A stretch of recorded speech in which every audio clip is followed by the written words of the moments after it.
Good morning class. आइए आज हम लोग हीरा और मोती के पार्ट 3 को पढ़ाएंगे। जब वो कांजी हाउस में कैद हो जाते हैं उनके साथ कैसा व्यवहार किया जाता है, इस विषय में हम लोग इस पाठ के माध्यम से जानकारी करेंगे। क्या कि दोनों मित्रों को जीवन में पहली बार ऐसा साबिका पड़ा, जीवन में पहली बार। इसके पहले उनके साथ कभी ऐसा नहीं हुआ था। सारा दिन बीत गया, खाने को एक दिन का भी नहीं मिला। पूरा दिन बीत गया, जेल में बंद हैं, दोनों को खाने के लिए एक दिन का भी नहीं मिलता है। समझ में ही नहीं आता था कि यह कैसा स्वामी है, इससे तो गया फिर भी अच्छा था। उनको समझ में ही नहीं आ रहा था कि यहाँ जहाँ हम आ गए हैं ये कैसा स्वामी है, इससे तो अच्छा गया था, कम से कम सूखा भूसा तो देता था। यहाँ कई भैंसें थीं, क्या क्या था, कैद में कौन कौन से पशु थे। कई भैंसें थीं, कई बकरियाँ थीं, कई घोड़े थे, कई गधे थे, परंतु किसी के सामने चारा नहीं था। सभी भूखे बैठे हुए थे, सब जमीन पर मुर्दों की तरह पड़े थे, बेजान थे, उनके शरीर में जानें नहीं थी। कई गधे, परंतु किसी के सामने चारा नहीं था। इतने कमज़ोर हो गए थे कि खड़े भी नहीं हो सकते थे। जब पशुओं को कई दिनों तक कोई चारा नहीं मिलेगा, दाना नहीं मिलेगा, तो जाहिर सी बात है कि वो कमज़ोर हो जाएंगे। तो बहुत कमज़ोर हो गए थे, उनसे खड़ा भी नहीं हुआ जा सकता था। सारा दिन दोनों मित्र फाटक की ओर टकटकी लगाए ताक रहे थे। सारा दिन फाटक मतलब दरवाजे की तरफ टकटकी लगाए ताड़ रहे थे कि अब कोई खाना लेकर आएगा, अब कोई खाना लेकर आएगा, अब कोई खाना लेकर आएगा, लेकिन ऐसा कुछ भी नहीं हुआ। वो इंतज़ार करते रहे, कोई भी चारा लेकर आता दिखाई नहीं दिया। तब दोनों ने दीवार की नमकीन मिट्टी चाटनी शुरू कर दी। भूख बड़ी बेकार होती है, उनको इतनी भूख लगी कि दीवार की कांजी हाउस की दीवार जो थी उसकी नमकीन मिट्टी चाटने लगे। मिट्टी नमकीन चाट करके अपनी भूख मिटा रहे थे। इससे क्या तृप्ति होती है। रात को भी जब कुछ भोजन न मिला तो हीरा के दिल में विद्रोह की ज्वाला दहक उठी। रात को भी जब कोई भोजन नहीं मिला तो हीरा के मन में आया कि अब तो कुछ करना चाहिए, अब तो डटकर मुकाबला करना है इस मुसीबत का। क्या मोती से बोला, अब तो नहीं रहा जाता मोती। मोती ने सिर लटकाए हुए जवाब दिया, मुझे तो मालूम होता है अब प्राण निकल जाएंगे भूख के पीछे। इतनी जल्दी हिम्मत ना हारो भाई। हीरा ने समझाया कि हमें मुसीबत में हिम्मत नहीं हारनी चाहिए, उसका डट कर मुकाबला करना चाहिए, यहाँ से भागने का कोई उपाय निकालना चाहिए। हीरा ने समझाया मोती को कि हम लोग कोई उपाय निकालते हैं, आओ दीवार तोड़ डालें। मुझसे तो अब रहा नहीं, कुछ नहीं होगा। बस इसी बूते पर अकड़ते थे, सारी अकड़ निकल गई। बाड़े की दीवार कच्ची थी, हीरा मजबूत तो था ही। अपने नुकीले सींग दीवार में गड़ा दिए और जोर मारा, मिट्टी का एक चिप्पड़ निकल आया। अपनी सींगों से, अपनी नुकीले सींगों के माध्यम से दीवार को तोड़ना शुरू किया। दीवार कच्ची थी, धीरे धीरे दीवार टूटने लगी। फिर तो उसका साहस और बढ़ा, जैसे ही एक मोटा सा टुकड़ा निकला वैसे ही उसका साहस बढ़ गया। इसने दौड़ दौड़ कर दीवार पर चोटें किया, हर चोट में थोड़ी थोड़ी मिट्टी गिरने लगी। उसी समय कांजी हाउस का चौकीदार लालटेन लेकर जानवरों की हाजिरी लेने आ गया। हाजिरी क्यों ली जाती थी कि कहीं कोई पशु भाग तो नहीं गया, इसलिए वहाँ पर रोज उन पशुओं की हाजिरी ली जाती थी। हीरा का उद्दंडपन देखकर उसने कई डंडे रस्सी दिए, मोटी सी रस्सी में बांध दिया। हीरा दीवार नहीं तोड़ सका, उसको मोटी रस्सी में बांध दिया गया। मोती ने पड़े पड़े कहा, आखिर मार खाई, क्या मिला? अपने बूते भर जोर तो मार लिया, ऐसा जोर मारना किस काम का कि और बंधन में पड़ गए। दोनों आपस में बात करते हैं कि ऐसा जोर मारना किस काम का कि दोनों बंधन में पड़ गए। जोर तो मारता ही जाऊंगा, चाहे कितने भी बंधन पड़ते जाएं, जान से हाथ धोना पड़ेगा। मोती ने कहा कि जान से हाथ धोना पड़ेगा, कोई परवाह नहीं। हीरा ने कहा, यूँ भी तो मरना ही है, सोचो दीवार खुद जाती तो कितनी जानें बच जाती। इतने भाई यहाँ बंधे, किसी की देह में जान नहीं, 2-4 दिन यहाँ यही हाल रहा तो सब मर जाएंगे। हाँ ये बात तो है।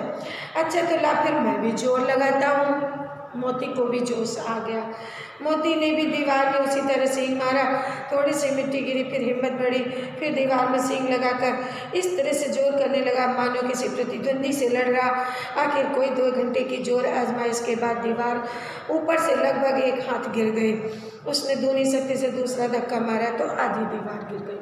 तोड़ डाला दीवार को मोती ने। दीवार का गिरना था कि अधमरे से पड़े हुए सभी जानवरों में जान आ गई। इतनी तेज तीनों घोड़ियां सरपट निकली, बकरियां निकली, भैंसें निकली, गधे अभी तक जो के त्यों खड़े, क्योंकि बेचारे बड़े सीधे हैं, वो वहीं पड़े हुए हैं। हीरा ने पूछा तुम दोनों क्यों नहीं भाग जाते?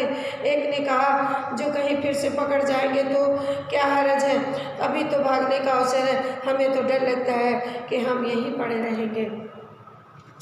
बड़ी मुसीबत। आधी रात से ऊपर जा चुके थे दोनों गधे, अभी तक खड़े सोच रहे थे कि भागे कि ना भागे। दोनों वहाँ से जाने का नाम नहीं लेते और मोती अपने मित्र की रस्सी तोड़ने में लगा हुआ था। जब वह हार गया तो हीरा ने कहा तुम जाओ, मुझे यहीं पड़ा रहने दो, शायद कहीं भेंट हो जाएगी। हीरा ने मोती से कहा मेरी रस्सी नहीं टूट रही, मुझे यहीं पड़ा रहने दो, तुम जाओ, कभी जीवन में भेंट हो जाएगी शायद। मोती ने आंखों में आंसू लाकर कहा तुम मुझे इतना स्वार्थी समझते हो हीरा? हम और तुम इतने दिनों साथ रहे हैं, आज तुम विपत्ति में पड़ गए तो मैं तुम्हें छोड़कर अलग हो जाऊं? ऐसा नहीं हो सकता है। हीरा ने कहा बहुत मार पड़ेगी, लोग समझ जाएंगे ये तुम्हारी शरारत है, अगर मुझ पर मार पड़े तो क्या चिंता है, इतना तो हो ही गया कि 9-10 प्राणियों की जान बच गई, वे सब तो आशीर्वाद देंगे। मोती ने कहा अगर तुम नहीं जाओगे तो मैं भी नहीं जाऊंगा, मुझे इतना स्वार्थी मत समझो, हम दोनों एक साथ रहे हैं, अगर तुम मुसीबत में हो तो मैं भी उस मुसीबत का डट कर मुकाबला करूंगा, जो भी होगा देखा जाएगा। हीरा ने कहा सब तुम्हें मारेंगे क्या? मारने दीजिए, अगर मुझे मारेंगे तो कम से कम इतने जानवरों की मैंने जान बचाई है, वो तो मुझे आशीर्वाद देंगे, कोई बात नहीं, कोई चिंता नहीं। यह कहते हुए मोती ने दोनों गधों को सींग से मार मार कर बाड़े के बाहर निकाल दिया। इतना कहकर मोती ने जो 2 गधे पड़े थे उनको भी सींग से बाहर निकाल दिया। तब अपने बंधु के पास आकर सो गया, थक करके सो गया।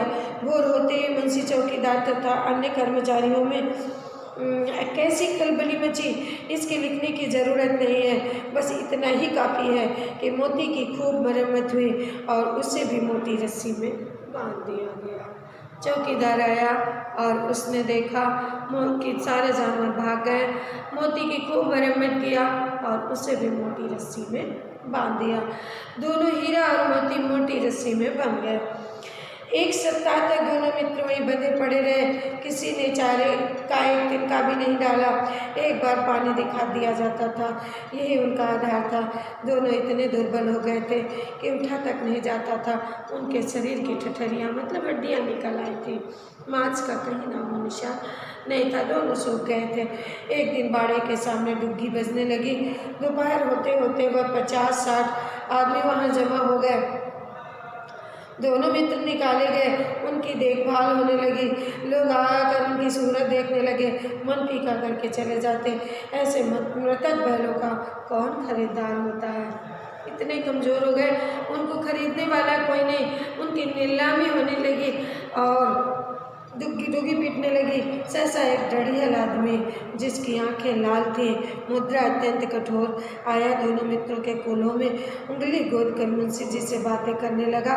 उसका चेहरा देखकर अंतर्ज्ञान से दोनों मित्रों के दिल कांप उठे। एक बूढ़ा सा डढ़ियल व्यक्ति जिसकी आंखें लाल थीं वो आया, दोनों को टटोल कर देखने लगा। दोनों बैल कांप गए, अंदर से उन्हें कुछ ज्ञान हुआ कि कुछ तो गड़बड़ है।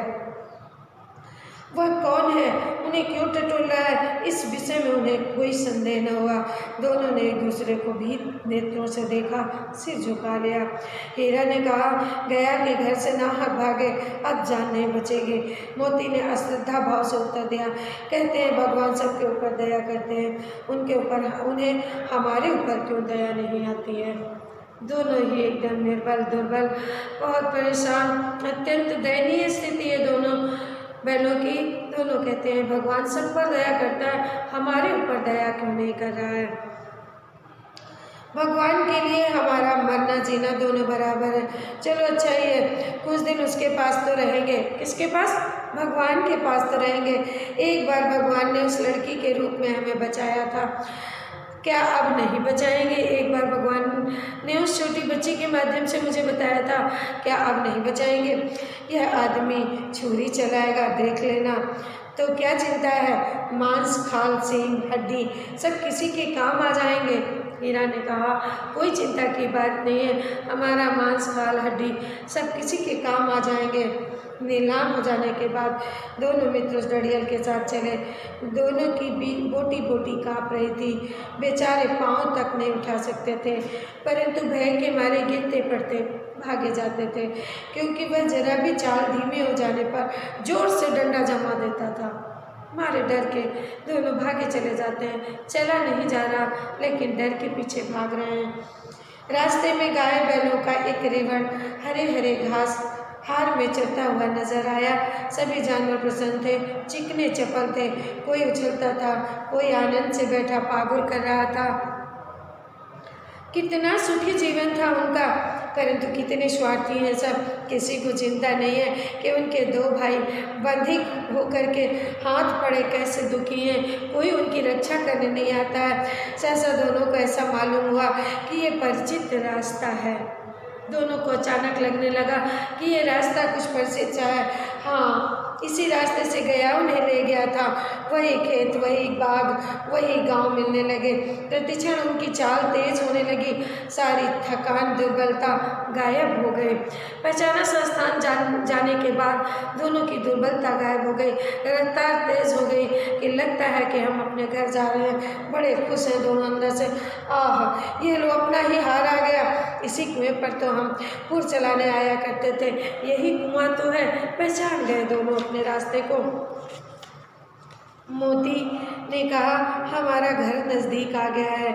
हीरा बोला, भगवान की दया है, मैं तो अब घर भागता हूँ, यह जाने देगा, इसे मैं मार गिराता हूँ। मोती ने कहा, मैं तो अपने घर भागता हूँ। हीरा ने कहा, ये जो डड़ियल कसाई है ये मुझे जाने देगा? मोती ने कहा, इसे मैं मार गिराता हूँ। नहीं नहीं, दौड़कर थान पर चलो, वहाँ से हम आगे जाएंगे। दोनों उन्मत्त होकर बछड़ों की भात को ले लेकर तेरे घर की ओर दौड़े। वह हमारा थान है। दोनों दौड़कर अपने थान पर आए, खड़े हो गए। दड़ियल भी पीछे पीछे दौड़ा उनके चला जाता है। जूरी द्वार पर बैठा हुआ धूप खा रहा था। बैलों को देखते ही दौड़ा, उन्हें बारी बारी से गले लगाने लगा। मित्रों को की आंखों से आनंद के आंसू बहने लगे। एक झूरी का हाथ चाट रहा था। डड़ियल ने हाथ जाकर दोनों बैलों की रस्सियां पकड़ लिया। झूरी बाहर धूप खा रहा था, दोनों बैलों को देखकर बड़ा खुश हो गया। दोनों को बारी बारी से गले लगाने लगा। दोनों बैल उसके हाथ चाटने लगे। इतने में डड़ियल ने रस्सियां पकड़ लिया। झूरी ने कहा, ये मेरे बैल हैं। तुम्हारे बैल कैसे? मैं मवेशी खाने से नीलाम करके लाया हूँ। मैं तो समझता हूँ चुराए लिए जाते हो। चुपके से चले जाओ, मेरे बैल हैं, मैं बेचूंगा तो बिकेंगे ना। किसी को मेरे बैल नीलाम करने का क्या इख्तियार है? जाकर थाने में रपट कर दूंगा। ये मेरे बैल हैं, इसका सबूत यह है कि मेरे द्वार पर खड़े हैं। जूरी ने डड़ियल से अपने बैलों का अधिकार जमाया। उन्होंने कहा, ये मेरे बैल हैं, ये दोनों ही मेरे बैल हैं, और इस पर ये अधिकार है कि दोनों बैल मेरे स्थान पर खड़े हैं। अगर तुम ऐसा करोगे तो मैं रिपोर्ट लिखवा दूंगा तुम्हारे खिलाफ। मैंने बेचा नहीं तो ये तुम्हारे कैसे? डड़ियल कहता है, मैं इन्हें नीलाम करके ला रहा हूँ, इसलिए ये मेरे बैल हैं। डड़ियल चिल्लाकर बैलों को जबरदस्ती पकड़ कर ले जाने के लिए बढ़ा। उसी वक्त मोती ने सींग चलाया। डड़ियल पीछे हटा, मोती ने पीछा किया। डड़ियल भागा, मोती पीछे दौड़ा। गांव के बाहर निकल जाने पर वह रुका, परंतु खड़ा डड़ियल का रास्ता देख रहा था। डड़ियल दूर खड़ा धमकियां दे रहा था, गालियां निकाल रहा था, पत्थर फेंक रहा था। मोती विजयी सूर की भांति उसका रास्ता रोके खड़ा था। गांव के लोग यह तमाशा देखते थे और हंसते थे। दोनों ने मिलकर डड़ियल पर वार कर दिया। गांव के लोग खड़े इस तमाशे को देख रहे थे। जब डड़ियल हार कर चला गया तो मोती अकड़ता हुआ लौटा। क्या कहता है? हीरा ने कहा, मैं तो डर रहा था कि कहीं तुम गुस्से में आकर मार न बैठो। अगर वह मुझे पकड़ता तो मैं उसे मारे बिना न छोड़ता। अब नहीं आएगा, आएगा तो दूर से ही खबर लूँगा। देखो कैसे ले जाता है, जो गोली मरवा दे। मर जाऊँगा परंतु उसके काम नहीं आऊँगा। हमारी जान को कोई जान नहीं समझता, इसीलिए तो हम इतने सीधे हैं। जरा देर में नानों में खली भूसा चोकर दाना सब कुछ भर दिया गया। दोनों मित्र खाने लगे। झूरी खड़ा दोनों को सहला रहा था। 20 लड़के तमाशा देख रहे थे। सारे गांव में उत्साह सा मालूम होता था। उसी समय मालकिन ने आकर दोनों के माथे चूम लिए। इस तरह से झूरी के बैल संघर्षरत जीवन बिताते हुए वापस अपने स्थान पर आते हैं। पुनः उनको वही सुख की अनुभूति होती है जो शुरुआत में थी। लेकिन जीवन में कितना संघर्ष करना पड़ा इस स्वतंत्रता को पाने के लिए। तो बच्चों, इस कहानी के माध्यम से मुंशी प्रेमचंद जी ने हमें अनेकों प्रकार के संदेश दिए। पॉइंट टू पॉइंट हमने आपको बताया कि क्या क्या लेसन हमें इस पाठ से मिलते हैं। धन्यवाद बच्चों।